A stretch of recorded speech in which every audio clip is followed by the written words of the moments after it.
Dismantling my swing arm. Well, first of all I have to say this was a true horror story for me, as every home builder once in a while experiences, or home mechanic. Took me 5 days to complete the task. I took the swing arm over from Japan. I'd sent it in a box. It arrived here. First of all, there used to be a dust seal here, which I chucked out in Japan, so that wasn't on there anymore. On this side as well, a dust seal. Then there was a, I think they call this a thrust collar, which was seated in here. Now yeah, I just took my screwdriver and popped out the thrust collar. On the other side the same thing. Then I had to start the real dismantling. What I did first was, I'll first show you all the bits and pieces that I took out, which are here on the left, this tray. Hoppa. That's it. There's my two thrust collars. Then there is a little, I think they call it a chain. Oh, let's do it like this. Yeah, this is a little chain tensioner pin, which was seated in my swing arm in this hole. Now yeah, I just took my my impact drill and I just swiveled it out. It's an Allen key, so I just took it out. The other side as well. I believe there was some lock nut on it, so it does take some force. Then I had to start on the difficult part. The first difficult part, actually. I thought I'd start off with the easiest part, but it wasn't that easy after all. When I turn this around, this is the top and this is the bottom of the swing arm. On these ends here, there are two bits of metal, one on the bottom and one on the top. And I think they call these axle guides. It's basically where the axle of your wheel just slides into and slides out of when you take out your wheel. And these axle guides, they were screwed onto the swing arm with small screws, which are like really small. The size of this screw is 5 millimeters in diameter and 4 millimeters in length, so it's super small. And as you can see, it's also super thin. It's a very tiny little screw. I managed to get one or two screws with my impact drill, or impact driver. Impact drill, I will call it from now on. But then I was stuck with a screw that was stuck. I believe it was this one here. This screw was just wedged in here and it wouldn't get loose. So of course I tried to heat up the thing a little bit with my blowtorch. Then used my impact drill again, but it didn't work. And basically I was wrecking the screw. Okay, I thought what I'm going to do now then is I'm going to use a screw extractor set. And I bought such a screw extractor set here at Bunnings in Australia. And well, basically this is what they look like. It's like I'll just cover this up so it will focus a bit better. It's like a, yeah, it's like a drill bit, but it's supposed to drill your screws out. Well, it didn't do anything like that.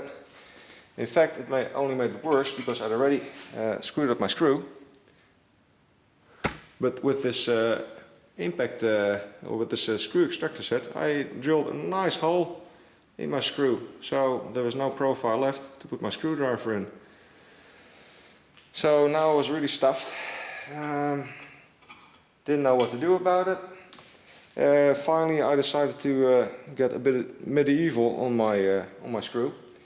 And what I did was I took a square file like this, and I filed a profile into the head of the screw. I'll just do it like this, yeah, which you can see now, a square profile.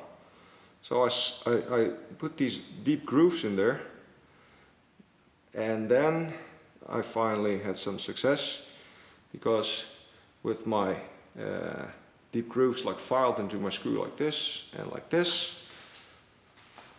and the screw was still nicely wedged in here, I just took a screwdriver and a hammer, and I just put the tip of my screwdriver into the profile, and then I just whacked, quang, quang, quang, quang, quang. And then finally there was some movement. So by just whacking it pop, pop, pop, pop, pop, pop, pop, all around with the tip of my screwdriver in the profile, I released the screw. And that's what I basically did on both sides. So this was like a really tenuous job. It just took me so many hours, so many ideas, but I finally managed to get these two buggers off, and yeah, I just brushed them a little bit. I sanded them with my steel brush from my beloved Impact driver, which is over here. Just went like this, make them all clean, and finally I sanded them with wet sand grit 100 and grit 180. So that was the story of these two axle guides. Now we come to the most difficult part, the bearings. And the bearings on this swing arm were like a real headache for me. I'll just first show you what it looks like right now. I took out the bearings, so the shaft is all nice and clean. But as you can see, there's like a little ridge in there. And first I didn't know what this ridge was. I thought it was a collar. As it said in my manual that there was supposed to be a collar in there. So I thought this was like a movable collar, that you can actually move this thing. You can slide it left, right, and then when you take the bearings out on this side, you can just take the collar out and then remove the bearings on the other side. But in fact, it's not a collar, but it's a reinforcement of the shaft. Now, I took the liberty of drawing you a little picture of mine, which is this one. So this is the shaft that I was working with. There was a bearing on the left side, there was a bearing on the right side. Then, and then this black part here is the reinforcement. I thought it moved. So what I did first was, as I had much success with this strategy before with my cushion lever, was I thought, well, I'm just going to remove the bearings and the collar at the same time. So basically I just put a socket in here that fit the outside, the outer race of this bearing. This bearing is only 3 millimeters thick, since it's a needle bearing. Put the socket in here, start hammering away, bam, bam, bam, bam, bam, bam. Bearing moved up onto the reinforcement and then wouldn't move anymore, wouldn't budge. So I heated the sides with my blowtorch. I thought, I'm just gonna just move it out and just like move out the whole set as one. But it didn't work. So I had one bearing stuck to the reinforcement and the other bearing on top was still loose. So I thought, okay, I have to work on this bearing then. I don't know what this part is here, if it's loose or if it's not loose, but I have to work on this bearing. Now the conventional way is to stick something in, like a rod, and then make sure it just touches the rim of the bearing here, and basically you hammer away a little bit like this, you put the rod in like this, a little bit like this, like this, like this, and then you just hammer this bearing out. There was the option of buying a bearing removal kit, blind bearing removal kit, but that was too expensive for me, not in my budget. So I decided to go for that option, just make a rod. First I started off with a screwdriver. I had a screwdriver here. Yep, this is my screwdriver. As you can see, I bent the tip a little bit, so it could like hold on to the rim easily. So I put the screwdriver in and then try to grab the side of the bearing and hammer, hammer, hammer, but it would slip. Fop, fop, fop, it would slip. the bearing was just too stuck, and this screwdriver just didn't do the job. It didn't get a good grip on the rim of the bearing. So I decided to get my needle nose pliers and take all the little needles out of the bearing. So now, as you can see, my bearing is completely empty. There are no needles in there. I just pulled them all out with my needle nose pliers. So I thought that would release a little bit of tension on the bearing. But still, this screwdriver didn't work out. This was strategy number 1, as you can see here. The screwdriver, if you look at the bearing from the front, then basically the screwdriver comes in like this, and it just grabs the bearing, but only in 2 little places here, here and here. Like on the tips of the screwdriver, it gets the bearing. But this bearing is only 3 millimeters thick, so it was very thin, and my screwdriver just kept on slipping. So then I had another idea. I thought, oh, I'm gonna use a round part, which I kind of like evened out with a grinder. So I just took this round part and then put the round part in, round rod, in order to grab the bearing and hit it out. But it didn't work either. So that was a bummer. That's number 2. No successor with number 2. Number 2, with the round part, you see like the point of contact between the rod and the bearing is a bit bigger than in the screwdriver case. So I thought, okay, well, this will work better then. But it didn't work out that well. Yeah, my rod kept on slipping, and this rim of the bearing, it just started bending. So I thought, okay, I need to have another strategy. So I need to have a bigger point of contact here. So then I decided to go for my third option. Again, a homemade tool. I took a rod, which was part of a bicycle pump, and there was some thread on there. So I just put on a bolt, and then the head of this bolt I completely flattened with a grinder disc. And then I wedged this into my shaft, and this actually got me the right result. As you can see, with the bolt on there, the point of contact is even bigger than with the screwdriver or the normal rod. So by doing this, I managed to get this bearing out. So I was super happy with that. Of course, in order to be able to apply enough force, I had to put the whole swing arm into my vise.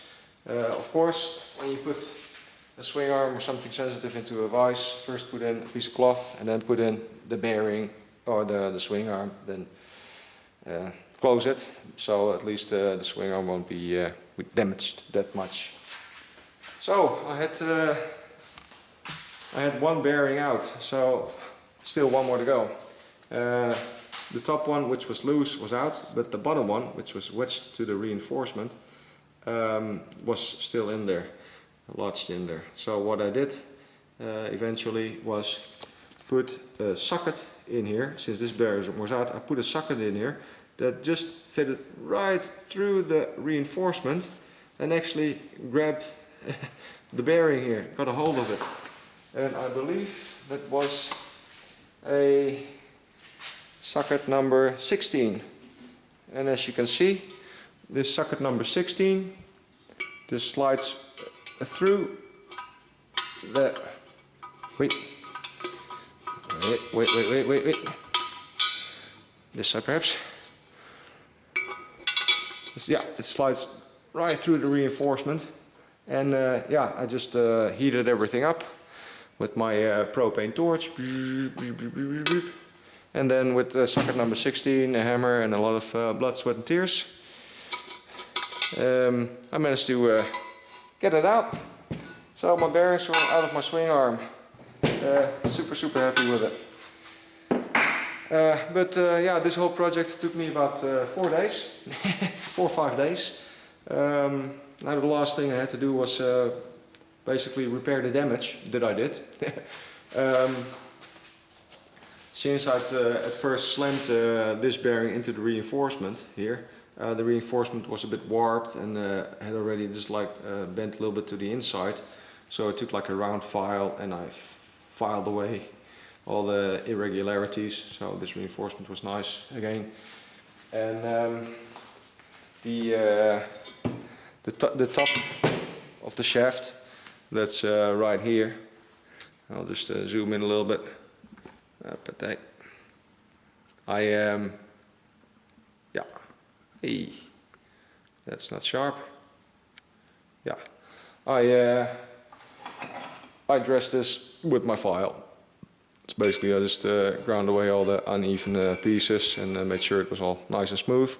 And with the round part, I did the reinforcements on the inside. Then I took some sanding paper and I sanded the inside of the shaft. I think that was grit 100. Of course, I used lots of WD-40 just to make sure everything was nice and clean.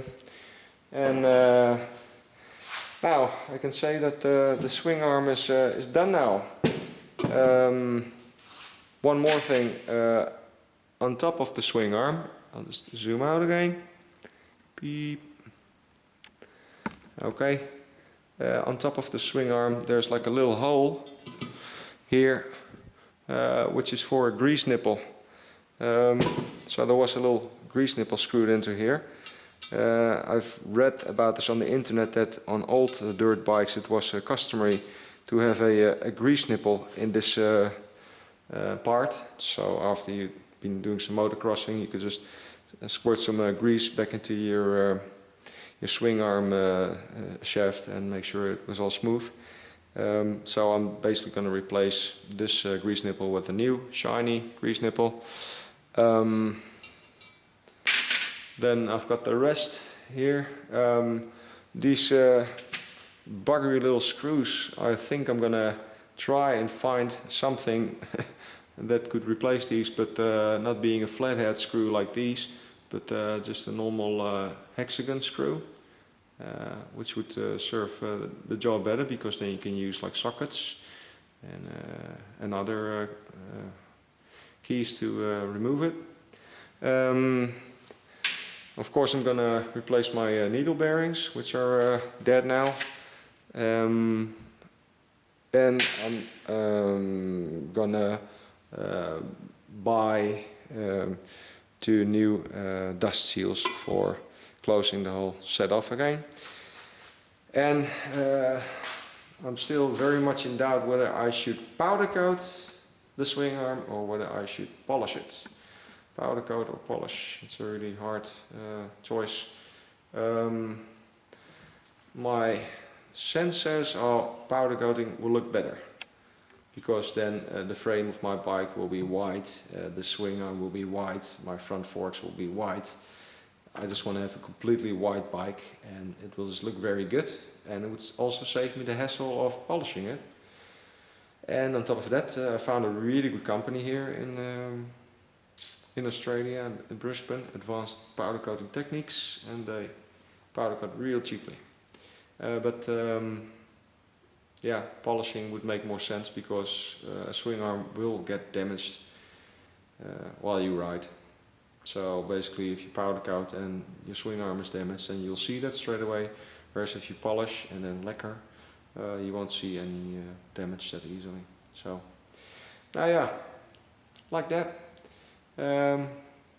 Hope you enjoyed this video, and I'll be making more. Bye!